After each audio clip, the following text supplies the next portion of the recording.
This channel does not promote any violent, harmful, or illegal activities. All content provided by this channel is meant for an educational purpose only. প্রকাশ্য রাস্তায় প্রবীণ বাম নেতাকে পেটানোর পরেও এখনো কেন গ্রেফতার নয় শাসক নেত্রী বেবি কোলে? UEM Jaipur is a perfect target for prospective students aspiring for good jobs, good education with future-ready skills. ঘটনার পর অনেকটা সময় পেরিয়ে গেছে, এখনো কেন ব্যবস্থা নিল না পুলিশ? ঘটনায় দলের শোকজের মুখে পড়লেও এখনো গ্রেফতার হননি শাসক নেত্রী বেবি কোলে। তৃণমূলের নির্দেশ এফআইআর দায়ের হলেও এখনো পদক্ষেপ করেনি পুলিশ। শৃঙ্খলা ভঙ্গের অভিযোগে বেবি কোলেকে শোকজও করেছে দল। 3 দিনের মধ্যে কারণ দর্শানোর নির্দেশও দেওয়া হয়েছে। বেবি কোলের আচরণে দলের ভাবমূর্তি নষ্ট হয়েছে বলে বিবৃতিতে জানিয়েছে পশ্চিম মেদিনীপুর জেলা তৃণমূল কংগ্রেস। দেবব্রত আমাদের প্রতিনিধির সঙ্গে আছেন। দেবব্রত, সবকিছু হলো, দল শোকজ করলো, নিন্দা করছে, বিবৃতিও দেওয়া হলো, এফআইআর হলো দলের নির্দেশে, কিন্তু তারপরেও বেবি কোলে বেপাত্তা। পুলিশ কি বলছে? দেখো, পুলিশের একটাই কথা, তদন্ত চলছে, কিন্তু এর পিছনে কি কারণ, কেন পুলিশ অ্যারেস্ট করছে না এখনো, এটা কিন্তু সাধারণ মানুষের প্রশ্ন, পাশাপাশি এখানকার খড়গপুর শহরের মানুষেরও প্রশ্ন। ইতিমধ্যেই কিন্তু বেবি কোলেরকে অ্যারেস্টের দাবিতে গতকালকে যেমন থানার সামনে তার পরিবারের লোকজন গিয়েছিল, ঠিক বিকালবেলা সাধারণ মানুষ একত্রিত হয়ে কিন্তু প্রতিবাদ মিছিলে সামিল হয়েছিল। গতকাল প্রতিবাদ মিছিল খড়গপুর শহরে একটি বেরিয়েছিল এবং সেই প্রতিবাদ মিছিলে সামিল হয়েছিলেন খড়গপুর শহরের আম জনতা, দলমত নির্বিশেষে সমস্ত স্তরের মানুষ কিন্তু যোগ দিয়েছিলেন। এবং আজকে সকালবেলা খড়গপুর শহরে অনিল দাসের বাড়িতে দেখা করতে চলে আসেন দিলীপ ঘোষ।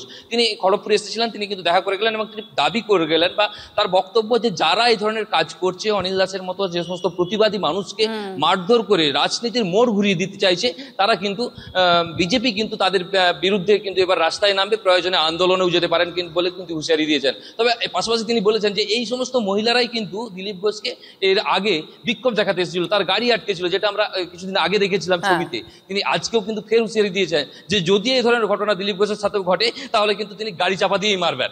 ঠিক এইভাবেই কিন্তু তিনি বক্তব্য দিয়েছেন। তবে এই ঘটনার পরিপ্রেক্ষিতে পুলিশ পুরোপুরিভাবে নিশ্চুপ, এটা কিন্তু তিনি অভিযোগ করছেন। ধন্যবাদ।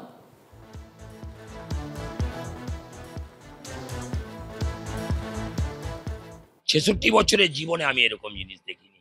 আমি ছোটবেলা থেকে ছাত্র আন্দোলন করেছি, খড়গপুর কলেজের ভিপি ছিলাম, 2 বার সোশ্যাল সেক্রেটারি ছিলাম, বিভিন্ন দায়িত্বে ছিলাম। CPM, CPI, Congress, Trinamool, BJP, উত্থান পতন, অনেক কিছু দেখেছি আমি। কিন্তু আমি প্রশাসনের ভূমিকা এত খারাপ, এটা আমার জীবনে প্রথম দেখতে পেলাম। আমি চাইছি যারা দোষী, যে মেয়েগুলো এরকম মেরেছিল, তাদেরকে পুলিশ নিয়ে এলো কেন, ছাড়লো কেন, এটা আমি প্রশ্ন রাখছি মানুষের মুখ কাছে। শাসক দল হাত সরিয়ে নিলে কি হবে? পুলিশ তো যুক্ত হয়ে গেছে এই দুর্নীতির সঙ্গে। দলের রাজ্য নেতৃত্বের নির্দেশ অনুসারেই বেবি কোলে শর্মাকে শোকজ করা হলো এবং 3 দিনের মধ্যে তাকে উত্তর দিতে বলা হয়েছে। 3 দিনের মধ্যে সঠিক উত্তর না পেলে রাজ্য নেতৃত্ব পরবর্তী সময়তে যে নির্দেশ দেবে সেই নির্দেশ মতো আমরা কাজ করব এবং পাশাপাশি বেবি কোলে শর্মার বিরুদ্ধে খড়গপুর টাউন থানায় এফআইআরও রুজু করা হয়েছে। যে অপরাধ করেছে সে থানায় গিয়ে চা খেয়ে এসছে বসে, এফআইআর করার আগেই গিয়ে টিএমসির নেতা প্রদীপ সরকার পৌঁছে যাচ্ছে, কি এফআইআর হবে সে লিখে দিচ্ছে। একটা ঘটনা হলে অত্যাচারিত গেলে 4 দিন ঘোরায় পুলিশ, এটা এফআইআর নেয় না। তার সাক্ষী বিন্দা আছে, গরিব মানুষের জন্য গেছে। এই যদি পুলিশের ক্যারেক্টার হয় তো মানুষ কার কাছে যাবে? টিএমসি খালি মিউনিসিপ্যালিটি জিতেছে, তার জন্য যদি এই অবস্থা হয় তাহলে এমএলএ এমপি জিতে গেলে এখানে তো থাকতে পারবে। এই মহিলারাই আমার সঙ্গে এরকমের অপকর্ম করতে চেয়েছিল, আমাকে বিক্ষোভ দেখিয়েছিল, আমাকে আটকাবার চেষ্টা, আমার গাড়ি আটকাবার চেষ্টা করেছিল, কিন্তু দিলীপ ঘোষকে আটকানো সহজ নয়। বুকের উপর দিয়ে গাড়ি চলে যাবে বলেছি, দরকার হলে চলবে। এই ধরনের মহিলাদেরকে আমরা সময় থেকে আলাদা করবো। আর যারা যে ছোট লোক নেতারা এই মহিলাদেরকে তৈরি করেছে এবং তার পিছনে দাঁড়িয়ে আছে, তাদেরকেও এক্সপোজ করবো। প্রশ্ন তো এটাই যে বেবি কোলে কোথায়? খড়গপুরে প্রকাশ্যে প্রবীণ বাম নেতাকে বেধড়ক মারধরের ছবি ঘিরে তোলপাড় পড়ে যায়। দল শোকজ করতেই উধাও হয়ে গিয়েছেন তৃণমূলের অভিযুক্ত নেত্রী বেবি কোলে। বাড়িতে নেই জানাচ্ছেন পরিজনরা। অভিযুক্তকে অবিলম্বে গ্রেফতারের দাবিতে রাস্তায় নামেন আক্রান্ত প্রবীণ বাম নেতার মেয়ে। খড়গপুর টাউন থানার সামনে বিক্ষোভ দেখান, দাবি করেন বেবি কোলের গ্রেফতারি। খড়গপুরে কয়েক মাস আগে এই ধরনের ঘটনা ঘটেছিল। এই মহিলারাই তার মধ্যে কয়েকজন আছেন যারা আমার বিরুদ্ধে আর এই ধরনের প্রদর্শন করেছিলেন বলে, অসভ্যতা করেছিলেন বলে আমি তার বিরোধিতা করেছিলাম। আমি আমার ভাষায় করেছিলাম, সেই ভদ্রলোক হয়তো করতে পারেননি। আর সেদিন যদি সুযোগ পেত তারা আমার সঙ্গে এরকম করতে পারত। সেদিন কিন্তু টিএমসির মহিলা কর্মীরা, নেত্রীরা, মন্ত্রীরা খুব প্রতিবাদ করেছেন, দিলীপ ঘোষের বিরুদ্ধে বলেছিলেন এবং রাস্তায় নেমেছিলেন। সেই মহিলাদের নিয়ে এসে এখানে মিছিল করা হয়েছিল কলকাতায়। আজ যদি সাহস থাকে টিএমসি এর সেই নেত্রীরা যারা কেবল চাকরি করছেন টিএমসিতে, তারা একবার ওর বিরুদ্ধে বলুন না। আমার মনে হয় বললেই চাকরি চলে যাবে। শশী পাঁজা বা আমাদের আইনমন্ত্রী তারা রাস্তায় আর নামবেন না, কারণ তারা সিলেক্টিভ বিষয়ে বক্তব্য রাখেন। অবাঞ্ছিত ঘটনা। ভিডিওটি যথেষ্ট বিরক্তির উদ্রেক করে। যদিও যারাই শুনলাম একটা অভিযোগ করা হয়েছে ওই ব্যক্তির নামে মহিলাদের তরফ থেকে, কিন্তু যে অভিযোগই থাক ওইভাবে প্রকাশ্যে কাউকে মারার রাইট কেউ কাউকে দেয়নি। ফলে যে ভিডিওটি দেখা গেছে সেটা একেবারেই বাঞ্ছনীয় নয়। পুলিশ প্রশাসন যা ব্যবস্থা নেয়ার খতিয়ে দেখুক এবং আইনের পথে চলুক।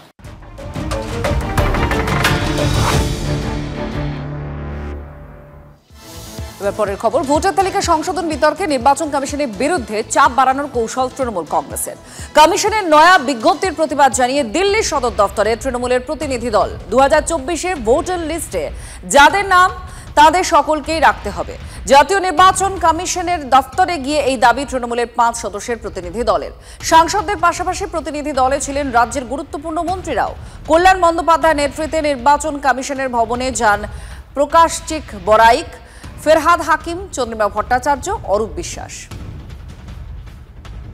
তুমি যে রিভিশনের কথা বলছো, বিহারের ক্ষেত্রে 2003 বলছো, এই বলছো, আনো বলছো, এটা একটা কনফিউশন ক্রিয়েট করে যাচ্ছে।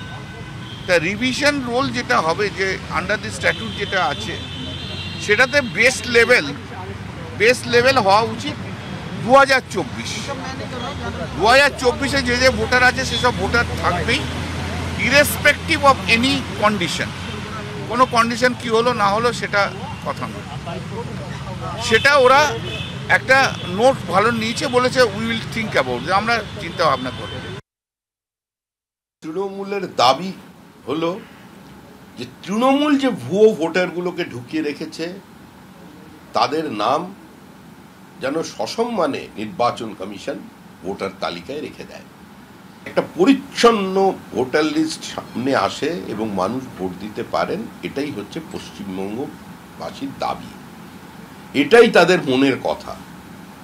আর আমরা সেই লক্ষ্যে কাজ করছি। আমরা বিশ্বাস করি নির্বাচন কমিশন মানুষের এই আকাঙ্ক্ষাটাকে পূর্ণ করতে পারবে।